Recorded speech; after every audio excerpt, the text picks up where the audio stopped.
From Hong Kong. I want to welcome to the set another Liberal MP, Liberal Senator for New South Wales, Connie Fierravanti-Wells. Thanks for joining us, Connie. Hey, Chris, how are you? Good, thanks. Lots to talk to you about, but I want to get your thoughts first on Ita Buttrose. Now, you've always been active in the area of multicultural affairs and a great supporter of Multicultural Australia, so you won't disagree with her wanting to get different ethnicities inside the ABC's ranks, sure. But is that a misplaced priority? Doesn't she need to focus on some political diversity at the ABC? I think political diversity, and having heard your comments, I agree wholeheartedly with you. I think the issue with the ABC is the time has come where we have to have a discussion about whether we need two public broadcasters or just one public broadcaster. Now, I'm on the record, Chris, as believing that the time has come when the ABC and SBS should be merged. And that's a serious discussion to be had, because all Australians should have one public broadcaster, I believe, but the public broadcaster should produce content for all Australians, irrespective of who they are, where they come from. So that's really, for me, the primary discussion. So if you really want to talk about diversity at the ABC, I think the time has come to have that discussion. Well, there's nothing that SBS doesn't do, well, there's nothing that SBS does that doesn't come under the ABC Charter. I mean, the SBS does some great work, but it's all covered by the ABC Charter. The ABC Charter is supposed to look after multicultural issues and diversity, so it could all be roped under the same umbrella, and they have so many channels, digital and otherwise, these days. When you look at what SBS is doing and you look at the availability of diverse content, particularly in the private sphere, Australians who want diversity are very well served in Australia. So they don't need actually to go to SBS for their diversity. So you're going to push within government to look at that merger? It could save hundreds of millions of dollars. Well, of course it would, and it's something that I've advocated years and years ago. And I think whilst different iterations of government have had a think about it, I think no one's had the political will to actually take it forward.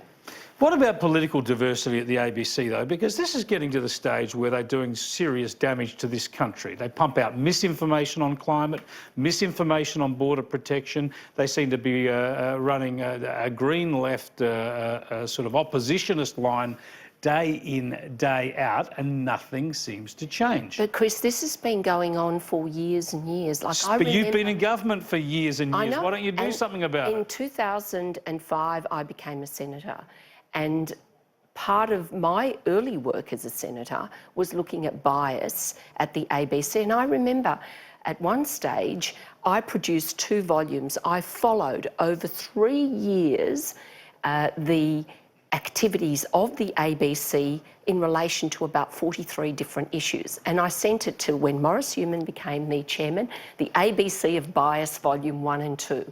Now, that was happening then, and again, Chris, it gets down to political will. If you don't have the political will to tackle these issues, we'll be talking about it in years to come. Well, the only thing is to cut their budget. Unless you start hacking into their budget, when are they going to reform? They're basically barracking for a Labor victory at the last election, and they didn't get what they wanted. There's no change now. They're misinforming their viewers and listeners, and unless someone says, well, we'll trim your budget, they won't reform. But you will have to have this discussion, I think, in the context of going back to the point that we made earlier about diversity already existing. Like when I was Minister for Multicultural Affairs, when you look at my ethnic media list, it was about 500 different organisations, whereas we know that when we look at the mainstream media in this country, well, you've got 30, 40, 50.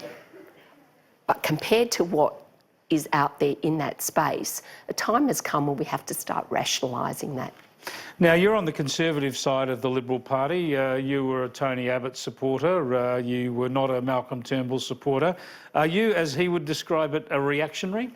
Well, I have to say I was a little bit, I chortled somewhat when I read those comments this morning. I think, regrettably for Malcolm, I think he's trying to find relevance after being deposed.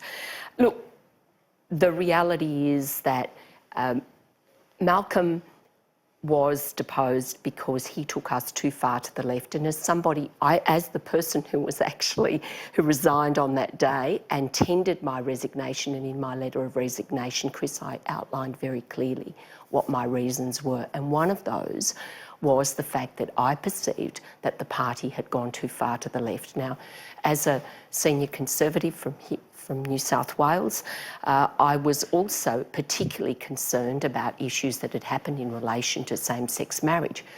But Chris, you have to look at, for our ordinary party members, and for those people, particularly of family and faith in Australia, who joined the Liberal Party, abide by our Constitution. When you do read that federal Constitution, for those people to have seen the objectives of that Constitution trashed, not under a Labor government, but under a Liberal government that they helped to elect, you can appreciate why there was the concern in the Liberal Party that then led to subsequent events. All right, well, as you know, I was Malcolm's Chief of Staff when he was in opposition. I have to keep mentioning that, sorry to bore you, but just by way of declaration for everything. But of course, my point is he lost the leadership in 2009 because he was trying to do a climate deal with Labor.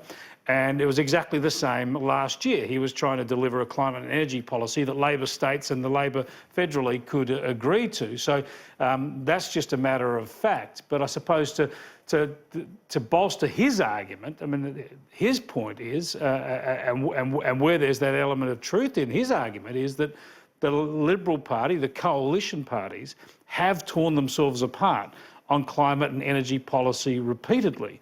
The point is, though, voters have shown where they prefer things to be. That's precisely. And so for the man there lodging his vote at the ballot box, and we saw at the last federal election, yes, Morrison ran a good campaign, but he was aided by Labor's dud policies. And we know about negative gearing, we know about the other issues, but one of those issues was the assault on the coal industry.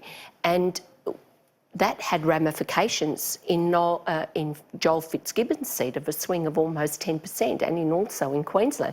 Ordinary Australians who have grown up with cheap power prices and coal-fired power stations can't understand today why we're paying the prices that we're paying. They want clean air, they want clean water, and they want clean food, and they want low power prices. We have all this coal, it's good, clean coal, which we're shipping off overseas, and yet we're not taking the advantage in Australia. And that's what hasn't been explained, I think, to ordinary Australians. Tell us about where all this ends up for the Liberal Party when you've got Malcolm Turnbull making these comments. He's got a memoir coming out next year. It is kind of interesting because all the informed analysis of the election result and what's happened since, even from Labor front benches, is that it's Labor went too far on climate and energy policy and they've got to wind back closer to where the coalition is. Whereas Malcolm Turnbull's arguing the coalition needs to go further in climate action. Look, I think the caravan's moved on. The electorate has spoken. You just had to look at some of the disgraceful activity at the last federal election. I worked very much on the Warringah campaign. And to watch Zali Steggall and Get Up and the disgraceful behaviour during that election campaign. It worked for them in that seat. There they were.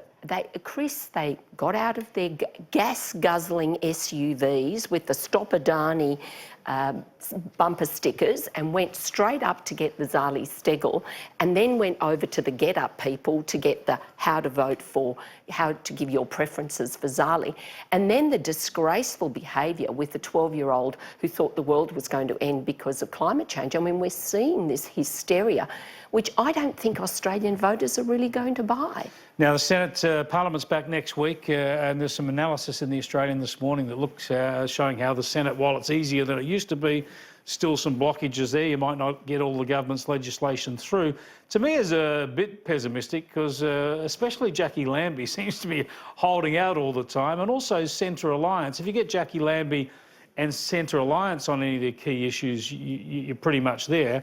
And they both seem to be people you can deal with, negotiate with. Chris, this is situation normal. People forget that since Federation, we have only had, I think it's about 4 occasions where a government has had control of the Senate. Now, that's not to say we saw it in the Labor years with the Labor-Green alliance.